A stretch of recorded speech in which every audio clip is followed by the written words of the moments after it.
boldest, and most unforgettable. This month, we're continuing our ride through the dusty, unpredictable frontier of weird westerns. Films that take the traditions of the western and twist them into something unexpected, very unexpected. Maybe acid. We'll see. And this week, our journey takes us to Thailand with the wildly colorful and operatic Tears of the Black Tiger, directed by Wisit Sasanatieng. This film is unlike almost any western you've ever seen. It's a genre mashup that blends classic cowboy storytelling with melodrama, romantic tragedy, and an explosion of vibrant and stylized visuals that feel closer to a technicolor fever dream, than the dusty realism of traditional westerns. At its heart, Tears of the Black Tiger is a tale of doomed love and outlaw legend, but it tells that story with such surreal beauty and heightened emotion that it becomes something entirely its own. It's part homage, part reinvention, and completely unforgettable. We'll be talking about its bold visual style, its blend of Western tropes with Thai storytelling traditions, and why this film stands as one of the most unique entries in the global Western kingdom. So saddle up, prepare for Harper, and get ready for a Western where the colors are brighter, the emotions run deeper, and the bullets still fly. This is First Last Podcast, and Weird Western rides on with Tears of the Black Sun. Giddy up. Yeah, that's right. Yeah. Yeah. And Yep. just so those who are out there, if you see me periodically come to the little helper website that I made here, that's because of the pronunciation guide. And boy, there's some of these are not that bad, but it's not that they're bad. It's that you're about ready to see probably a good hour of butchering of the language that it is speaking. But with that being said, I'm ML, and I'm here with my host, Tom. How you doing? Yes, I'm here, and it's my turn to finally say, "What the hell did you get me into, Mike?" That's right. That's right. Yep. Yep. This was your pick. So yeah, I usually pull out the wild and wacky, but Absolutely. you pulled this out of your bag of tricks. Been Yeah. holding out on me. Well, you do such a great job. You really do of finding unique things and genres and things for us to kind of coalesce our love of films and nerdery around.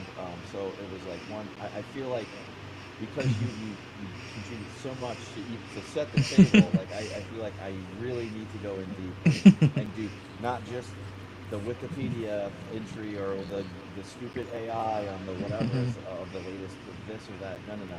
It's got to be real. It's got to be weird, wacky, Western, and here we are. This is the Weird Westerns month as we continue. And yeah, I was excited to kind of find this one. It almost didn't happen because yours truly didn't get off his duff and send you over the files that we need because normally that wouldn't be a problem. And we like to highlight whenever we can. We emphasize if we find this or we find that, we always try to find something that is not. It's not necessarily the criteria that we always hit every time, but we try to find something that is widespread that you can find somewhat easily. Couple of the more rare titles of our show, but sometimes they're just harder to find. This one is one of them. Partially, it's got two things going against it. The studio that bought it didn't understand what the hell they were buying the rights to, so they put it in a vault. That's a tragic tale of it.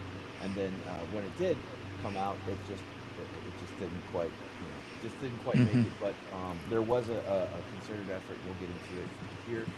Well, first we're going to pay the bills. I'm going to throw it off the top and tell you who we are and what we're doing and what this crazy ride is. Yeah, I'm going to start off with the rap. No, no, actually, no. With the first, the last, the no.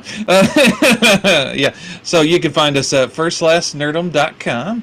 And we've got a carousel of videos that's curated from our YouTube channel. So you can go to YouTube and find us at First Last Nerdum as well. I just recently did a quick little video Actually, it's not showing there. I'm not sure why, but I did one on the newest Vertigo title, uh, Brutal Dark, I think it's called. But yeah, that's on the YouTube channel. But yeah, I'm also on Reddit. Yeah, there it is, Brutal Dark. Yeah. But yeah, I'm also on Reddit. Sorry. Yeah. Under First Last Nerdom, and try to promote her stuff there. So I found a Western subreddit, so you may be coming over from there. So hello. I'm also on X under First Last Nerdom.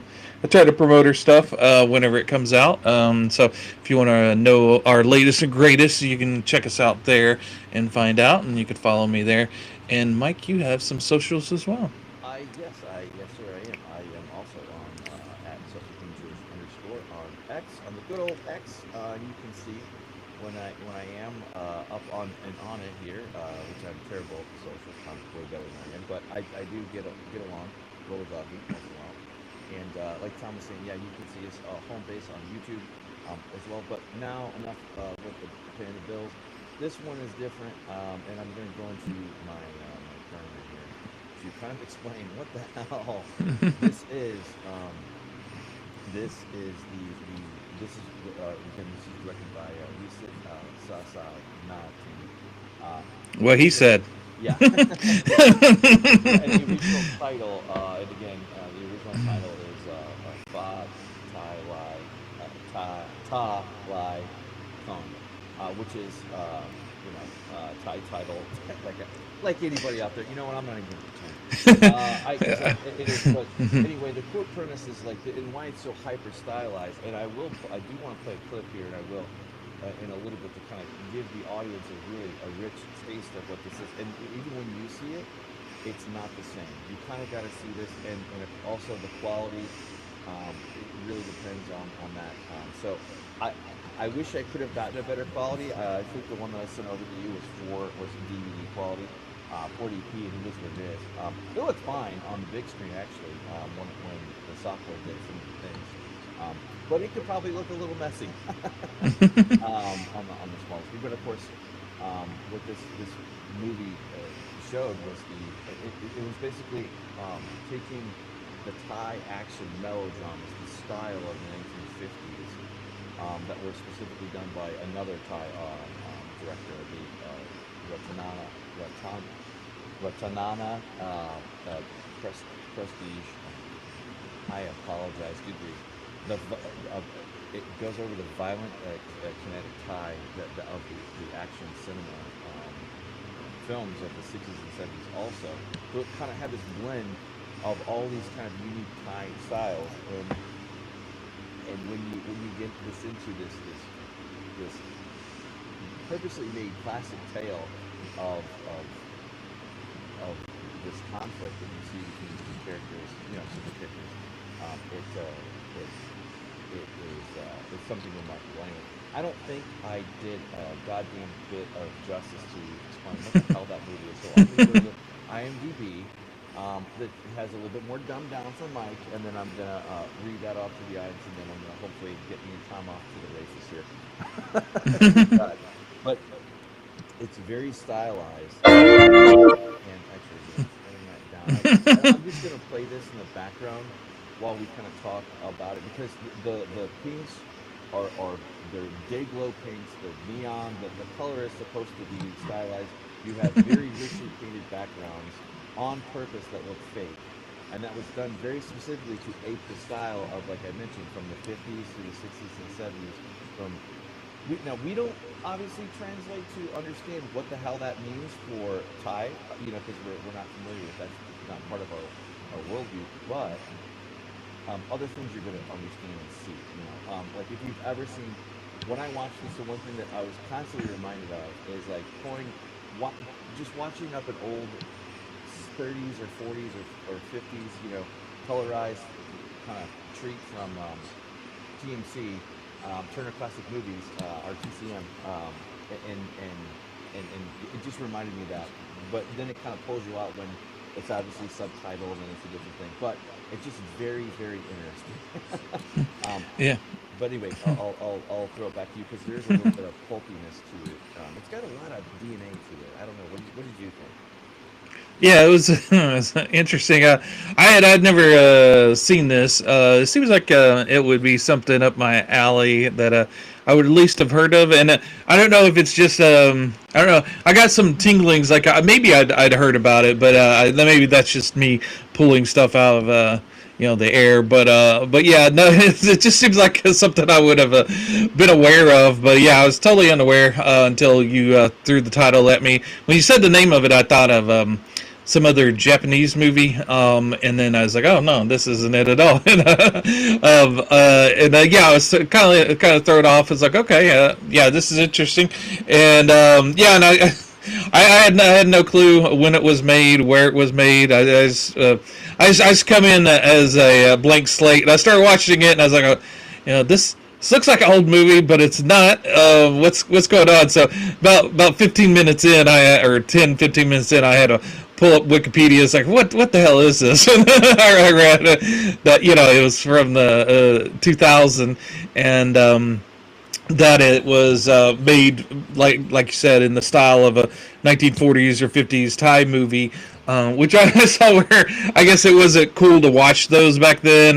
They called it I forget the Thai word for it, but it translates to stinky water movies. They consider them stinky water, but because they're old and old fashioned, and so yeah, he wanted to make a movie somewhat like that, and people make point out that it's maybe in the style of Sergio Leone or Sam Peckinpah, but I guess Thai has their own westerns as well, and he was pulling on that. But yeah, so it was a kind of a mismatch, kind of mashup of old style of filmmaking, and then like you said, sort of indie, ultra violent stuff.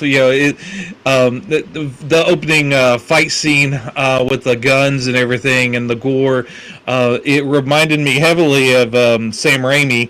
And some people say George Romero, but the humor and the gore mixed together, definitely Sam Raimi, kind of Evil Dead, sort of, and then Sam Raimi also did his western, Quick and the Dead, which isn't quite as wild as this one.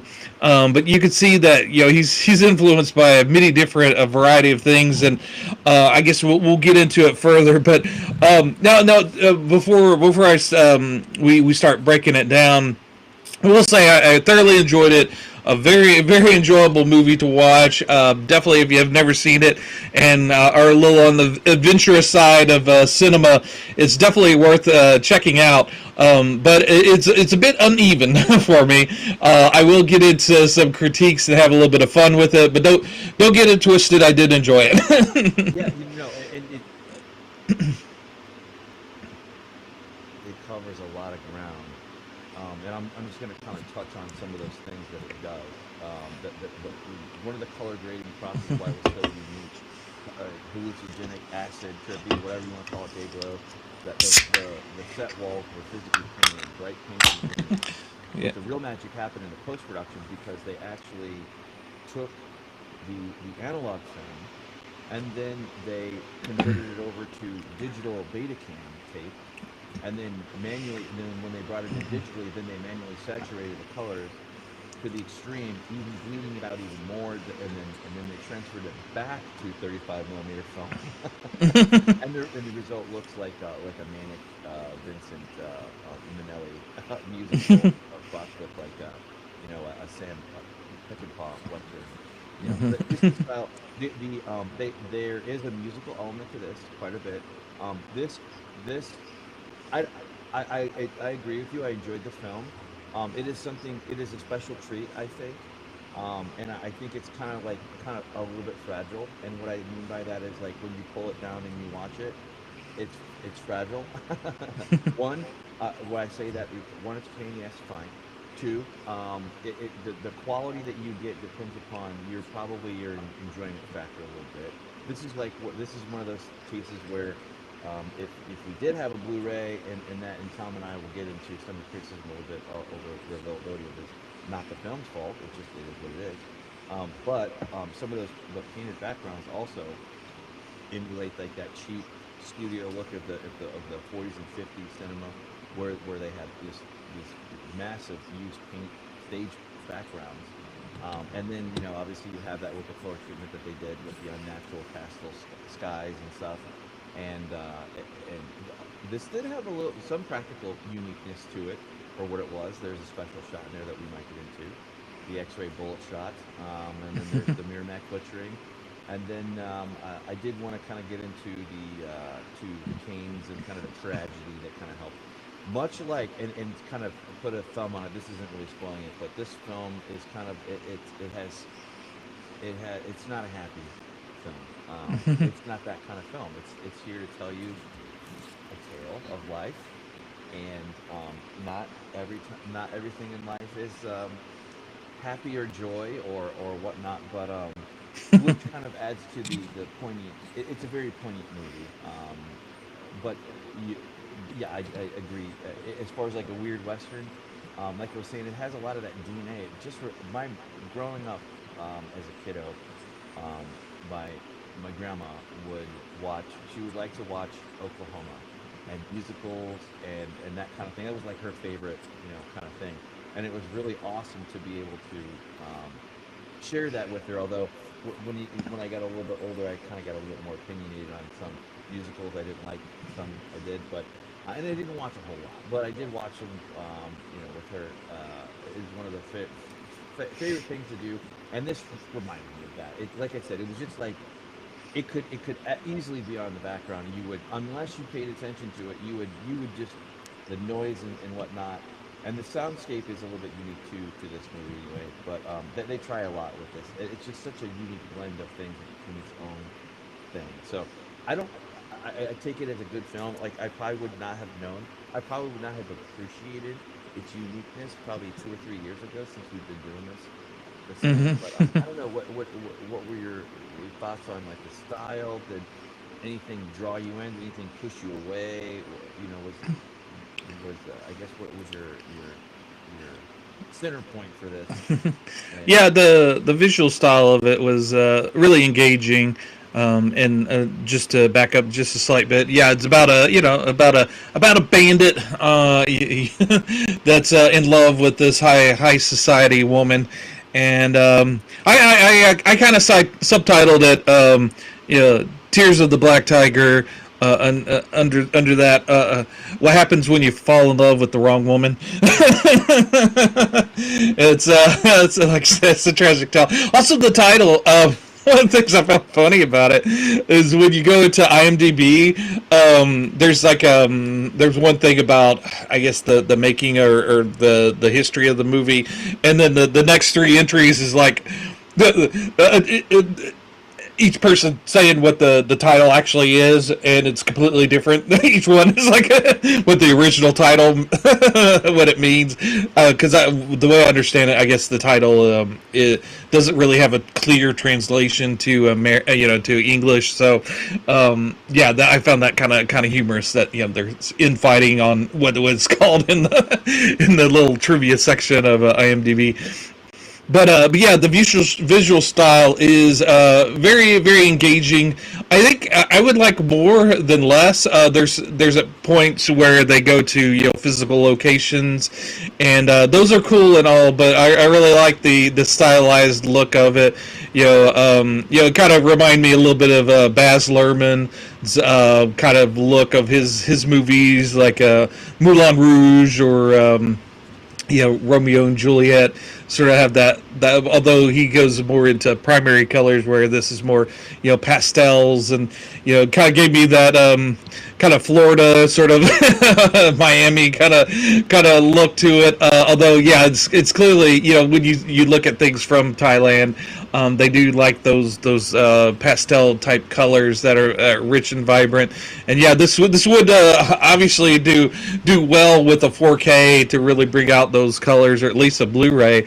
to really sharpen those images. And yeah, you do have that kind of gloss of the 1940s and 50s look to it. Yeah, and that's why when I was watching it, I knew it's probably a newer movie, but it has that kind of cast of an older movie, so it's sort of kind of lost in time. It's sort of like timeless in a sense, because it kind of throws you off when there's like some extreme violence or gore that pops up, Yeah. that just really kind of unseats you a little bit. It's like, oh wow, okay, and then and then it goes to more of a syrupy 1940s sort of a love story, that that lingers for maybe a little too. Now, I never want to be on the side of Harvey Weinstein. That would not be a good thing. But he did pick up this movie to be released, I guess, in 2001, and like you said, he kind of some say butchered it, but I I think it's maybe a little long for myself. It could maybe do a little bit of a trimming. Now, and he didn't, like you said, make a happy ending to the movie.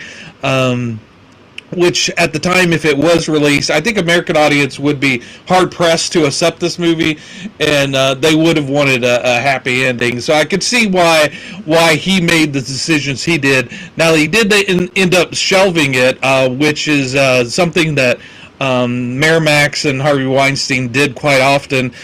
We did talk about the Blair Witch project last year, and in their documentary, when I watched it, they said they specifically didn't want to go with Harvey Weinstein's company, because they feared they would get shelved, much like a movie like this.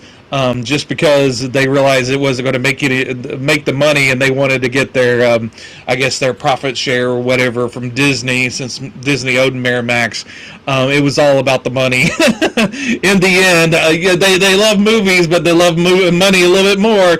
So yeah, unfortunately, this movie got shelved into oblivion for a few years, and then, but yeah, it's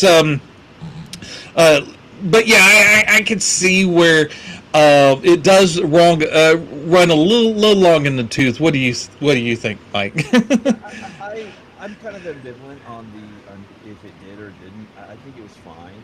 I think it definitely had a spell. And like you were saying, like there is this damn, I just had it right here on my screen here. I apologize. I had it right there where I was gonna go and talk about it. Sorry. But no, I think you really get energized with the western part of it, the action and all of that. They do a very extended. I'd say half the movie's flashbacks to whenever. Dumb and his girlfriend or his lady friend are young, and they go from very young to in their late teens or early 20s, and then up to where they are today. But I don't know, some of the flashbacks with it gets to the point where I was like, yeah, I get it. She's bad luck for you, kid. She's no good for you. But yeah, they kind of strike that point a few times, maybe a few times too many for me. But Yeah, I kind of took it as well. For one thing, there's a few pieces that are missing cultural context, but I mean, some things are relatable. Obviously, mhm, it's put back in time to like where sensibilities were quite a bit different. right. And that comes through. Obviously, if you have two friggin' eyes, you can see that. Even if you use one eye, you can see that, or four eyes, like I did. But Mhm, you have this setup with where you have the romance. It does a very good job of it really wants you to know about that this mhm, forgotten love, this kind of tale of woe. It's not quite as it's essentially in there with Romeo and Juliet, the Greek tragedy, I guess you could say. But I wanted to say too the sensibilities of it also are that era. So like I don't know anything. I've never been there. Who knows? Maybe one day. Doubtful, but we'll see. But I kind of take it that like maybe Thai culture maybe a little bit more conservative. Like maybe where we were way back when. So like, if we were at where we were at in 2000 and they were at where they were at, I'm not saying that one is better or less than the other or whatever, but you can tell. This kind of list has that. So I don't, I do. Some things are kind of just beyond my comprehension. I guess it just would have to kind of get a little bit more steep into the history of the lore. And I mean, when I say war, I mean, it had nothing to do with this film, but the actual history. Go back and watch. This is like one like where you really got to go back and watch maybe a couple samples of the thing to kind of build understanding. But I think I understand what they were going for. I got it. It did. I think there was a little bit more. I think I would have probably also enjoyed it a little bit more. Maybe if I had been able to see the version, maybe I don't know, but probably not. But in any case, I do want to say that this is out there, and Magnolia did. They were able to pry the rights away from them to do something with it, and Magnolia was able to do that way back when in 2007. But they were able to at least get that out. So if you're out there, and you had that, and you know what you had, bully for you, because now you see $24, and you would, oh, Mike, that's not a big deal. I mean, that's a little bit much for a DVD, but it's rare. You say, well, yes, but on Amazon, $43. Let's be honest, this is where most people are going to go. You can obviously. Yeah. Well, and yeah, they were looking at probably. Yeah, maybe it's getting sold because like last week I looked and it was $35, but then again, people heard we're going to talk about it, so I'm sure the prices kind of spiked because of us. So sorry for us, spiking the prices on those DVDs. It's a bad thing. But yeah, I was looking. I was like, I thought maybe I'd grab the physical, because I'm a physical media guy. But I thought about grabbing it. But then, so $35 for for a DVD. But yeah, 40. Yeah, those are the prices for 4Ks. But yeah, maybe. It's not out of the realm of possibility of an Umbrella or Severin or something like that. One of those boutique shops snapping it up and releasing it for a 4K. That seems to be what they've been doing for a lot of my movies that I thought would never see the light of day again, like Hardware that we covered last year. They snapped that up and released a 4K, and just last year they also released Freaked, the Alex Winters crazy movie. So yeah, it's not out of the realm of possibility that they would do that with this. But yeah, I don't know. Yeah, I understand the culture sensibilities and the being conservative, but I just couldn't get behind the woman. She just seemed a little too full of herself. Because there's a scene where young dumb. I kept thinking that he's named very well. Because I kept saying, "You're dumb, man. Just get away from that woman." But he goes to college, which seems was. He's a farm boy, and with the way things are, the caste system and everything, it's probably a bit of a struggle for him to get to college, and he decides he sees her, he's like, I gotta stay away from this woman. She's nothing but trouble. So he pretends not to know her, and she stumbles and stumbles off into the woods and gets jumped by these guys. And of course, he has to go in and save her. And he ends up losing his. He gets kicked out of college because of her, and she offers him a ride, and he's basically saying his life's over. He's going to have to go back to the farm and do all this, and her response is, "Let's go to the beach." I was like, "Shut up, bitch! You just ruined his life. You're just gonna go to the beach." But no, but he's overwhelmed with love for her. So it's all good for him. He's doing everything for her, and And so that's I guess that's why it's a bit of a tragedy here, because yeah, she's just well, she kind of wants her way. Well, we're also kind of very into his head, and I guess we get her perspective a little bit, but yeah, I don't know if we understand her fully. Because yeah, she immediately, even when she was a young kid, it kind of threw me off because he's just playing his little pipe or whatever, and then she comes up and smashes it. like bitch, what are you doing smashing my flute? And so she's sort of like entitled and just kind of treats him like like something she scrapes off of her shoe. I was like, yeah, take me to the paddle me around in the little boat.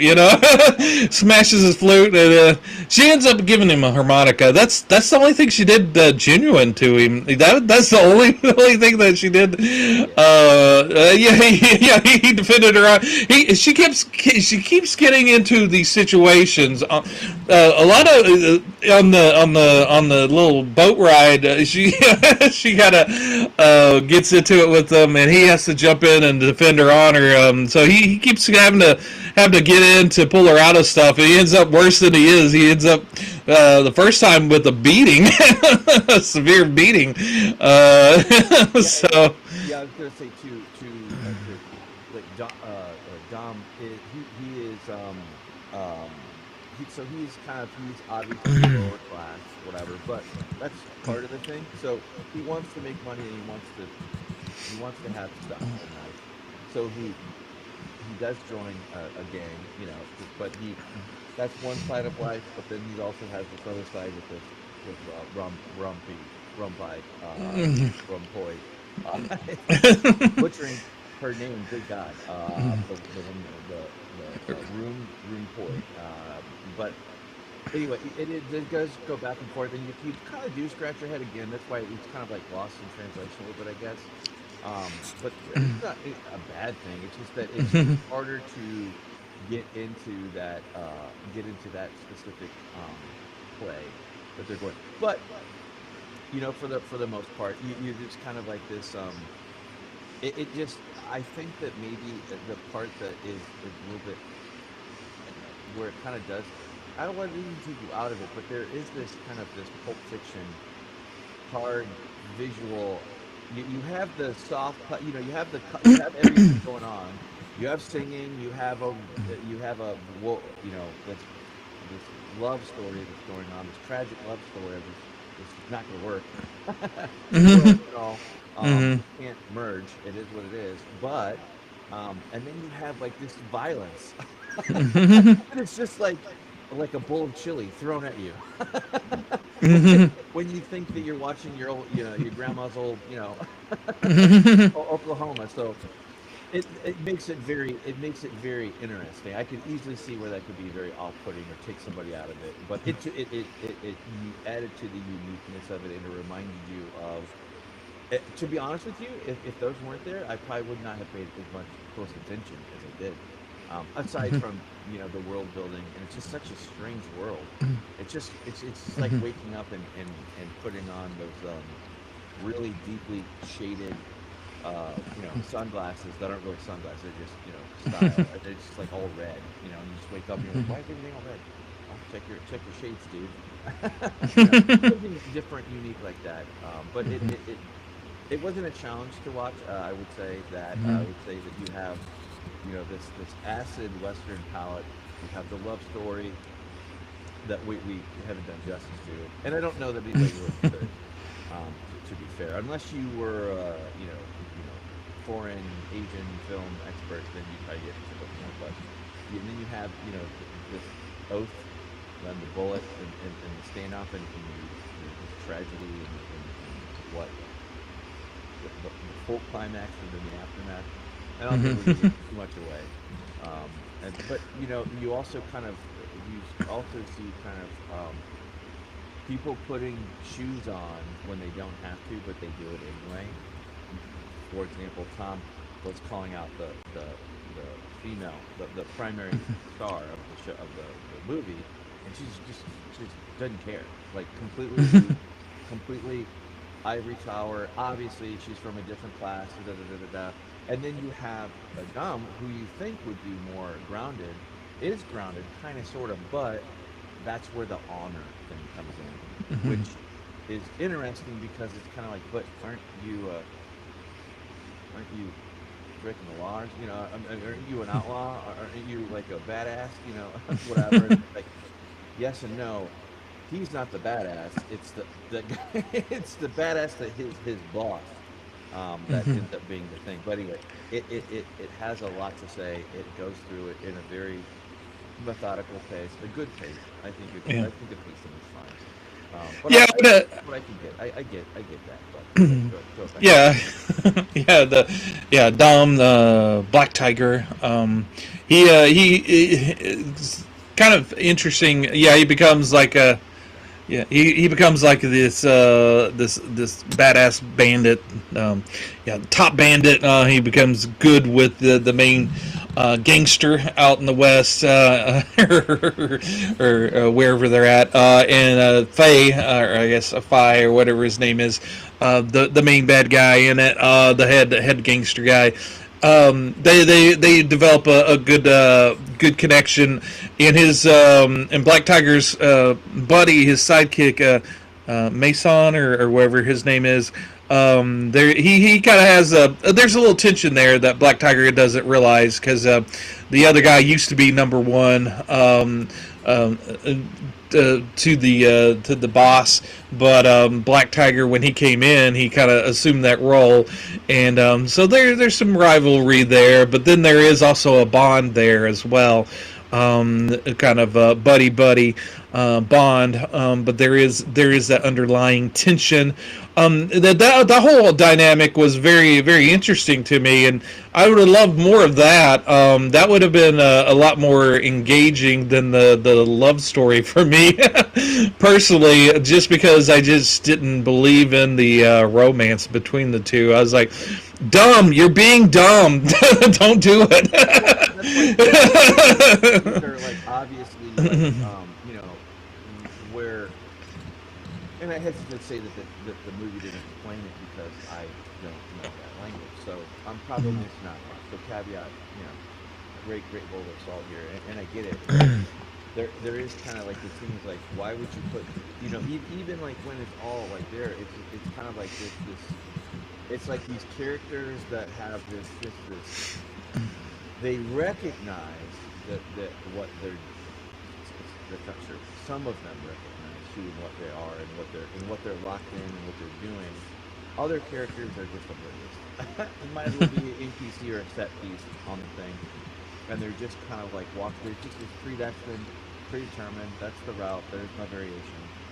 Proceed along the route, you know, and then Dom kind of, you know, he has to. I think he's a little bit more aware than that, but he still picks.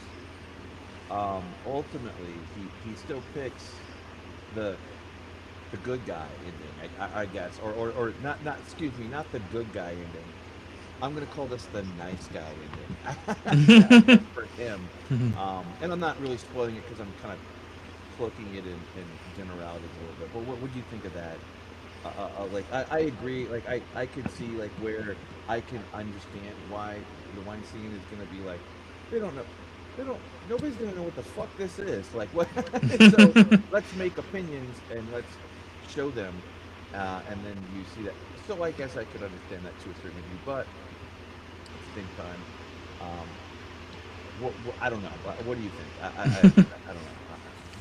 Yeah, it's it's one of those movies we've been talking about, movies that are have a barrier of entry, like Reflecting Skin. You kind of have to kind of come to it. Last week was the South Korean movie, The Good, the Bad, the Weird, which is much more inviting to an audience, even though it's even if it's subtitled.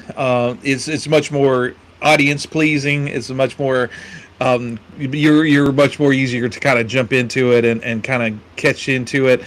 This movie's there is a little bit of a barrier because you're like, some people may be thrown off by the look of it because they don't want to. It looks like an old movie. They might not be kosher to that. And then then if they are kosher to that, then the violence may throw them off. Well, And the it fails the marketing. Like, I mean, if you see this on a rack somewhere, anywhere, never mind the front part of the like, I mean, if you see this on the shelf, are you gonna instantly grab it? No, you're not. You're gonna use you're right. You're gonna see this. You're gonna see old. Oh, it's old. It's old and foreign. Okay. So yeah, you have to immediately then it's catering towards the artsy fartsy people, and then they might not like the violence of it. They may want a more of a traditional romance. Yeah, it's kind of rides the line. You kind of have to be cool with the traditional kind of tragic romance. But then also be cool with westerns. But then also be cool with extreme violence, and then the humor in that. Also, I was good. Well, Go ahead. I'm not ripping on the cover at all. I'm just saying, like, Yeah. from the perspective of that, I disagree with they did with the film, obviously, but I can understand, like, there just isn't a huge market for something, like, I get that. Right. And Yeah. the It's Weinsteins and the Miramaxes of the world, hate them all you want, aside from the criminal, disgusting, evil things that they do, but the business side of them, they still make money. They got to make money, that's the whole yeah. point. Yeah, yeah, and it's one of those movies that it has this niche, but it's not a huge niche. The people that like say Tarantino and like all the kind of weird and kind of odd stuff that he likes. Are going to be probably drawn to this. Yeah, they probably should have. I'm sure Tarantino likes this movie. They could probably, and the Weinsteins are cool with him, so they could have done something with him with this. Maybe have him help promote it, but. Yeah, it's kind of one of those things that you kind of have to have a helping hand, or well, most of the audience would kind of need a helping hand to kind of get into this, because like you said, sometimes when you see an image or see the cover of something, you immediately go, oh, I'm intrigued, but it's kind of hard to do a snapshot of this movie because there's so many different things in it that you can't really get a snapshot to see everything that this movie offers, and there's probably going to be some aspect of this movie that's going to be appealing to a person, but it's hard to appeal to everybody at the same time. This is kind of like if this were a defined genre of, Hmm. let's say, Thai filmmaking. I mean, a certified subgenre that whatever it's not this because it's a mix. It's its own thing, which is fine. But what I was gonna say was just using a barometer of my own experience for a genre that I have known nothing about. Like, I'll give you an example. Giallo. Now giallos are much more well defined. There's excellent picks that you can do, whether it be the weird to even the wacky to the very serious and very art and very very soul like where your soul will freeze. Like it'll leave you out in the cold, in a good way. But this isn't quite that thing. I will say, if I have more experience with, and I do have an interest in it's not a super big interest, but it's enough for me to scratch or look into. I do want to kind of go back and kind of see some of these films that I've talked about, that I read about, because some of them are legitimately interesting. Now, are they going to be anything that we cover on here? Probably not, because that's even really super niche, even for us. And there's just a point like where there's just unless there's something else to bring back. But I will say I do want to see more of this ish, I guess, film. I mean, it's the one of one, but it was.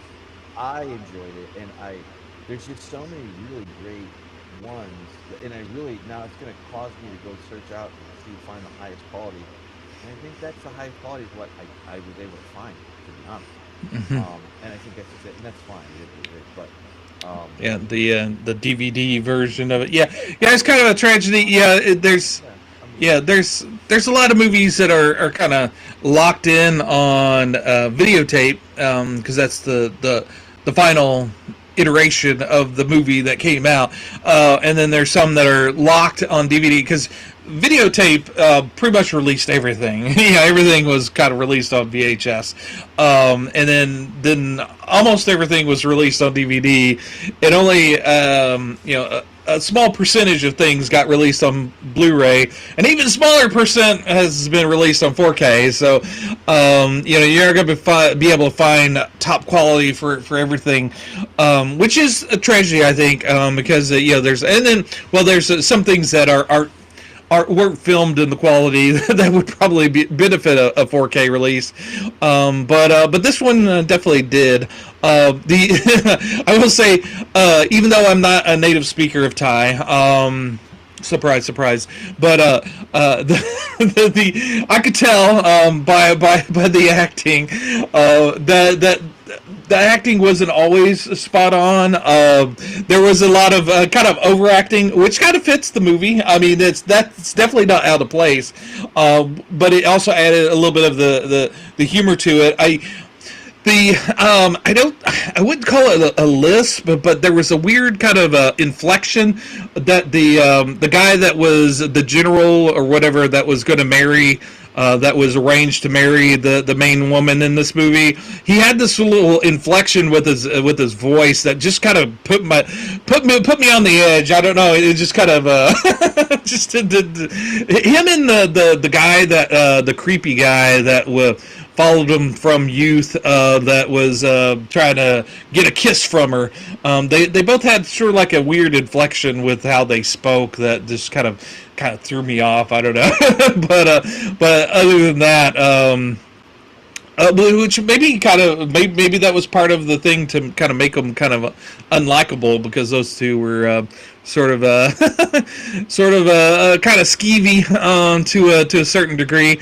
I did enjoy. My favorite part of the movie is the look of it, but also the wild violence to it. I knew I was in for a treat. In the original, just the whole opening where she's like in that little gazebo or whatever, just looked really, really cool. But then they get into Black Tiger and his buddy get into a shootout, old-fashioned shootout with a gang, rival gang, and they get in, and Black Tiger, he does a trick shot off of like a shovel and various things, almost Looney Tunes style. Oh yeah. Yeah, he shoots and it gets the guy, and then the screen doesn't go black, it goes red, and then it comes back and said, "Hey, you might have missed that. Let's roll it back a little bit." And then it showed the almost Rube Goldberg style how the bullet gets to gets the guy and shoots him, and so that playful nature, the Looney Tunes kind of vibe to it. The Sam Raimi vibe to it really, really kind of won me over, and I go, okay, yeah, I'm all in. There's a lot of really cool little camera kind of camera tricks and different things that they do that are a little flashy, but are really fun. Like when he becomes Black Tiger, he does the action pose, and then the cartoon red blood kind of goes through covering the screen, which is cool. And I know you were wanting to talk about the coin scene.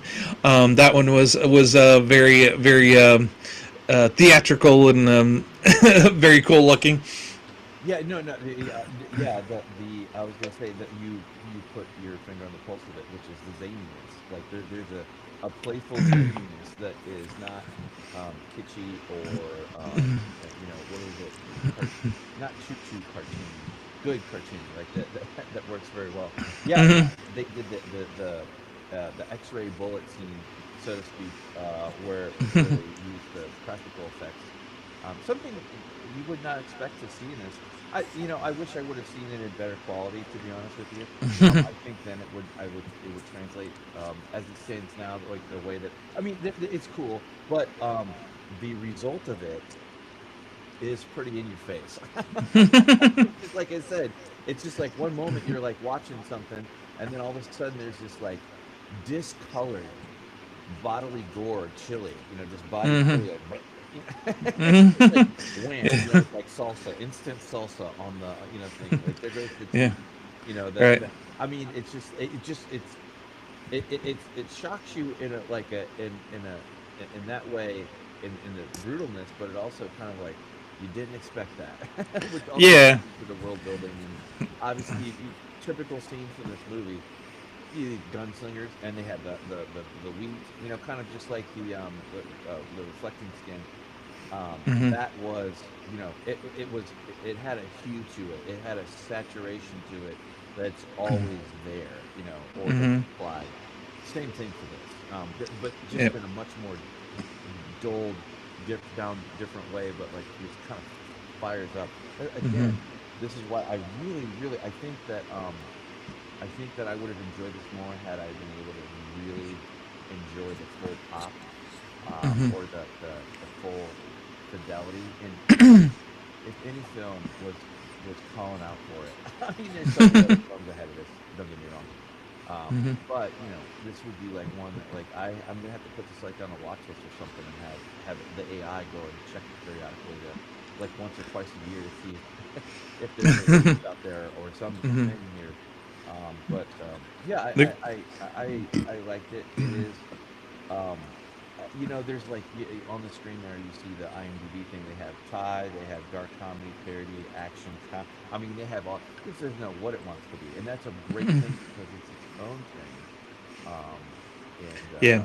Yeah. I just wish it was the there's good movies and then there's great movies and then there's perfect movies. This would I think the thing that holds this one back, again, a highly enjoyable movie, thumbs up, but yeah, there's a tonal inconsistency to it that it could get away with. But I think it kind of it doesn't have a good balance. You've got the violence, and then you go to the romance, which brings it to kind of a screeching halt. You're like, "Argh!" And then they go on to this romance for 20 minutes, and again it's a romance that I don't totally believe in.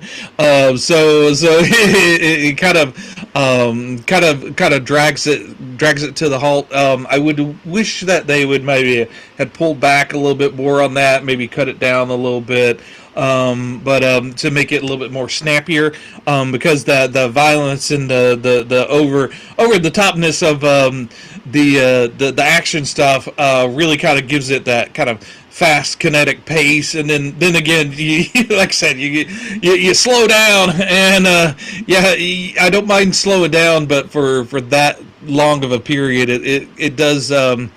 It would have benefited from a better mix of the two.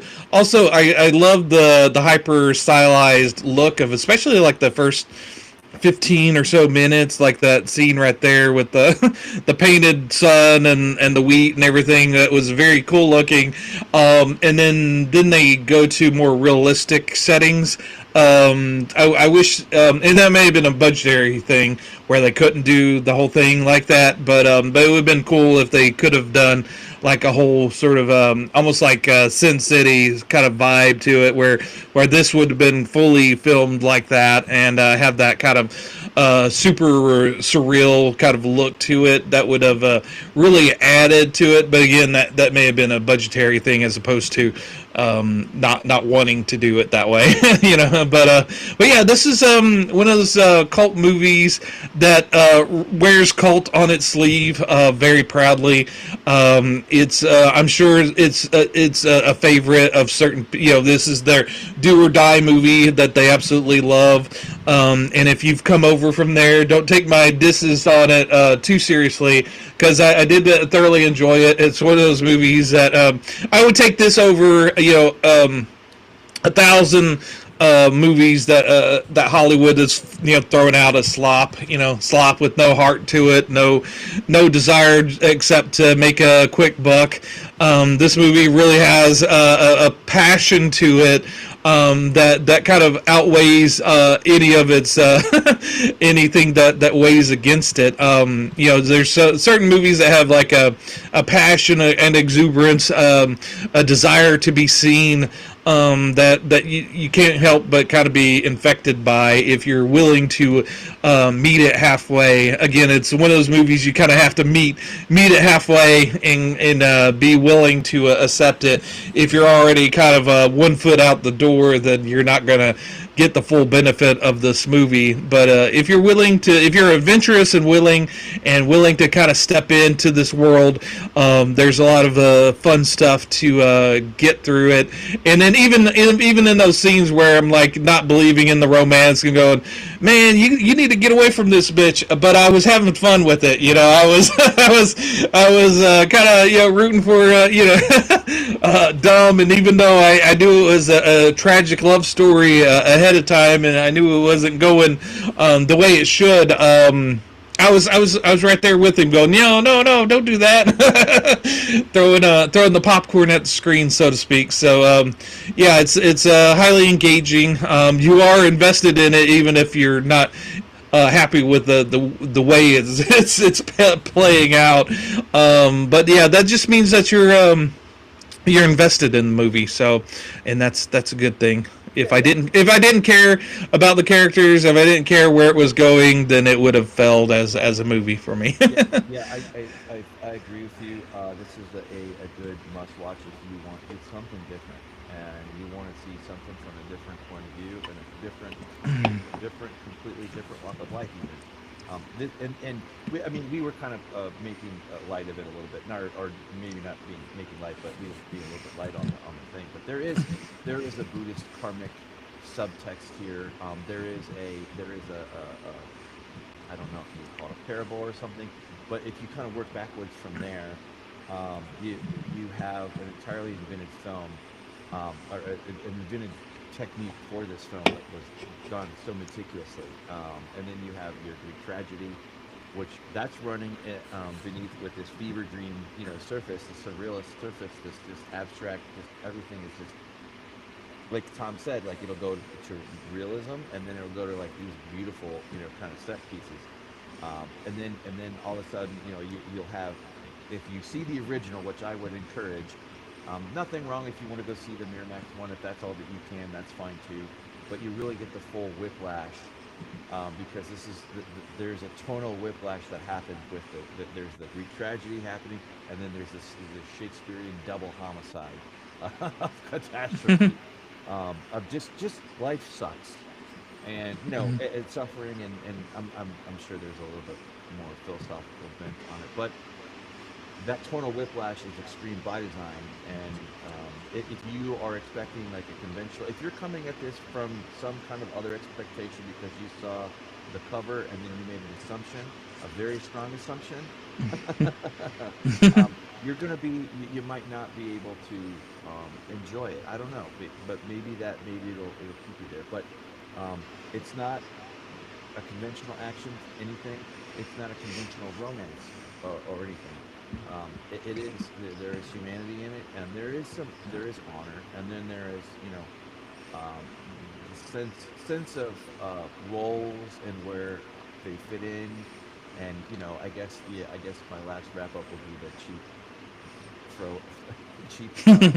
Is life predestined, or can we truly create no fate but what we make? Sarah Connor, Terminator, all the Terminator thing, joking. Dun dun dun dun dun. But the thing that we've labeled this month, we barely even touched on. It is a western. There's a western tropes to the movie. There's the west. There's some western music to it. Yeah, the parts with the bandits are highly engaging. There's sort of that over the top Sam Peckinpah, Sergio Leone. Mashed up with a Sam Raimi sensibility of a western. So if you're coming over because and watched us because of you're interested in a western, it is. We didn't forget it. It is definitely a western. It's just it has that kind of built-in flavor to it. Even though it's Western by way of Thai, you can definitely see the American Western influence in this movie. Yeah, I was gonna say too. This movie is going to be in the same wheel it might be completely far away from it, but it's going to be on the same reel that you would find a very colorful or saturated Quentin Tarantino film, or maybe not saturated but stylized for that. So like if color, if color in a Quentin Tarantino film would be era specific, specific like if the color could be in the 70s or 60s or 70s, that is for sure painted all over Tarantino's films in different bits and pieces. But this is the same thing. You can definitely tell there was all kinds of giants that came before this one that it aped or it took from or whatnot. It just I just have to go out and find those because those are very specific to Thai movie to the Thai Hollywood. Let's call it that. Thai Hollywood. Anyway, yeah, I enjoy this too. I thank you for letting me pick this one, Tom. This was really cool, and it is completely different than the South Korean. The South Korean one, you're so right. It's so much more accessible. Not that you can't watch this, but like if you're gonna have a better time if you sit down randomly and watch the good, the bad, the weird. But with that, I think we've covered all the big points. I don't think we've left anything out. But there is a story to tell, and there is one to watch and enjoy. Yeah, and I know our previous one didn't hit too big with our audience. Of course, we do this for the love of it, but if you've made it this far and you've enjoyed our conversation about Tears of the Black Tiger, give us a thumbs up, give us a like, and maybe subscribe. If you made it this far, you might like us. So we talk about all sorts of different things, including westerns. Maybe we don't do it as much. Maybe that's why we don't get as many views on these. But we do it for the love of cinema. Not for all the views and all the likes on YouTube. At the end of the day, we're doing it for ourselves. So, and if you find some enjoyment out of it, great. We'd love to have you. I'd love to have you in the conversation. So, if you have anything to say, leave a comment. We always read those. And we did get a nice comment on a video we did a few years back on Richard Linklater movie, A Scanner Darkly, that was much appreciated. So see you out there in Cinema Land. Yeah, we love to hear it. We'll see you later. I've been Enough. And I'm Tom, and don't be a dum-dum.